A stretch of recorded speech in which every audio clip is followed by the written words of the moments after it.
पटरी पर इश्क, ईरा टाक। आप सुन रहे हैं न्यू ईयर स्पेशल में ईरा टाक की लिखी कहानी पटरी पर इश्क, पुष्कर विजय की आवाज में।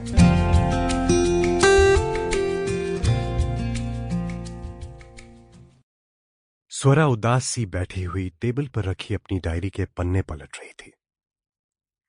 इस डायरी में ना जाने कितनी कविताएं उसने प्रशांत के प्यार में लिखी थीं।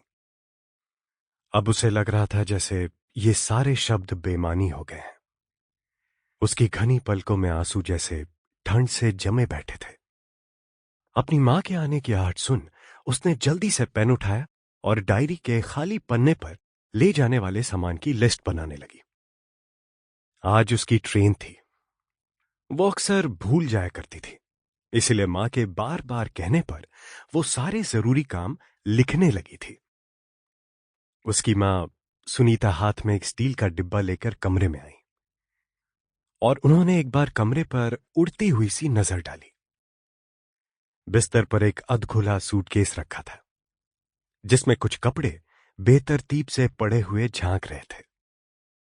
स्वरा, अभी तक तुम बैठी हुई हो? पैकिंग कब करोगी? रमा तुमको पिक करने आती ही होगी। स्वरा ने डायरी बंद की और टेबल पर रखी अपनी कुछ चीजें समेटते हुए मुस्कुराई। Almost done. टेबल के पास ही एक भूरे रंग का बैग रखा हुआ था। मां ने उस बैग में स्टील का डिब्बा रखते हुए उसे ताकीद दी। मेवे के लड्डू हैं, रोज एक खा लेना दूध के साथ। अरे मम्मा, क्यों रखे लड्डू?